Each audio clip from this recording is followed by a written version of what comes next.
The Republican fight against critical race theory has reached a fever pitch across the country. Legislators in 20 states have introduced bills to restrict critical race theory, regulating how individual teachers can discuss racism, sexism, and issues of equity in K through 12 classrooms. Now, those bills have been signed into law in 4 states so far. And just last week, the State Board of Education in Florida banned critical race theory from public school classrooms.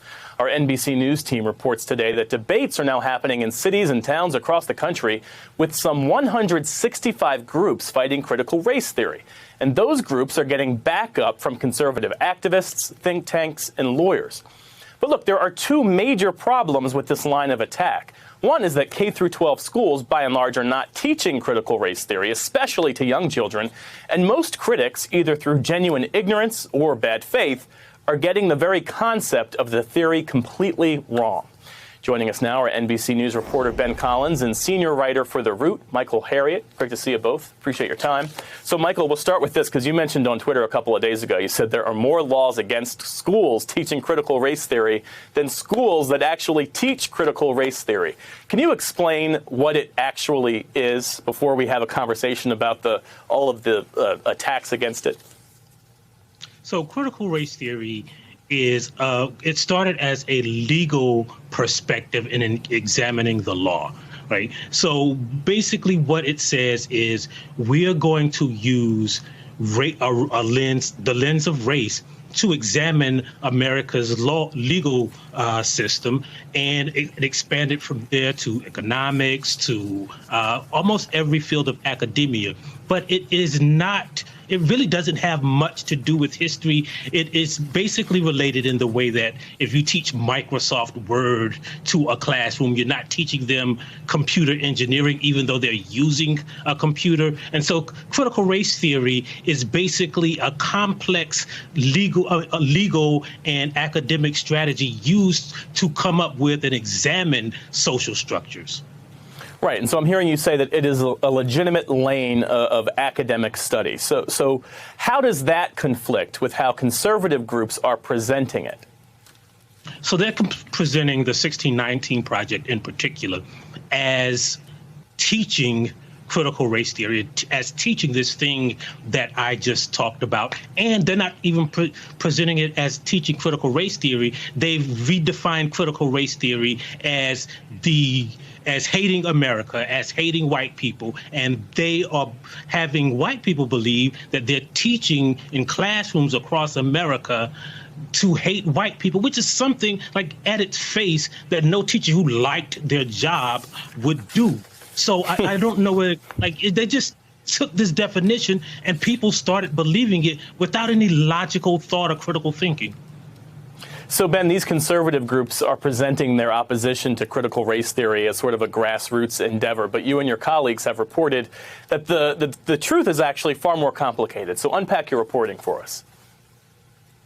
Yeah, I do want to add, by the way, that what Michael said is right, that the conflation is part of the point here.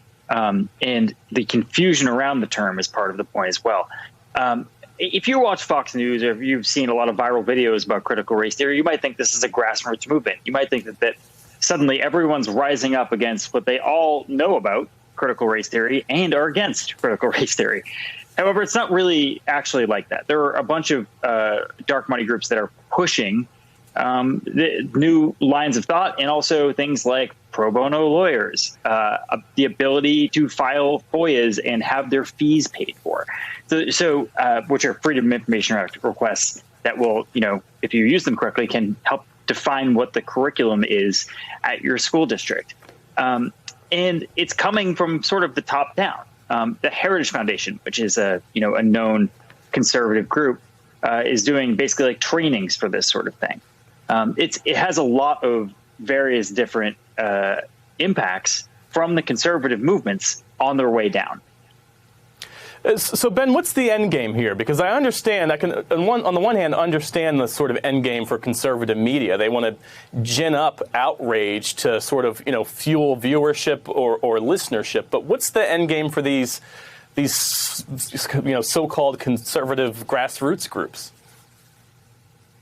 Well, it keeps people engaged. And, Steve Bannon once said that this is our way to save the nation, is through the school boards. It's a way to win elections when not a lot of people are voting in those elections at the local level. If you win those elections from the bottom up, you get to, have basically a movement. This is how the Tea Party started as well, through these very hyper-local elections on off years when people weren't really paying attention. But get people riled up enough in these spaces, you can use it as political leverage over time. And like you said, it's really good content, Gristle, for places like Fox News. And they know that. That's the thing is people, one of the stories that we did about this group in Maine, this guy was really kind of desperate to get on Tucker Carlson's show to, get a little bit of payback in this in his fight against the school board and the superintendent.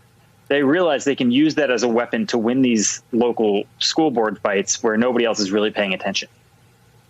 So, Michael Harriot, based on your reporting, I mean, what's the basis of this right-wing opposition? Is it to mobilize the base? Is it to censor the history of institutionalized racism? Is it, as Ben just noted, just to win a local election?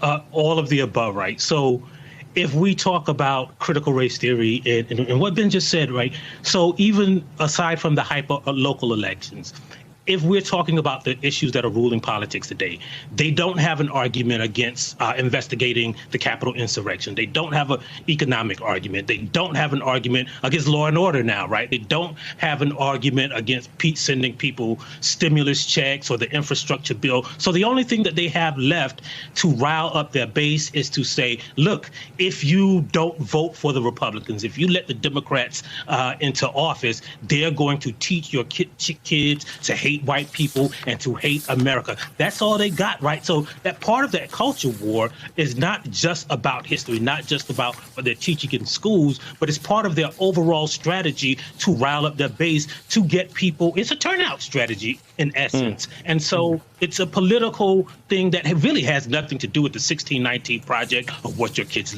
learn in school. Yeah, and fear and anger, as we've seen, are powerful political motivators. Michael Harriot and Ben Collins, my thanks to the both of you.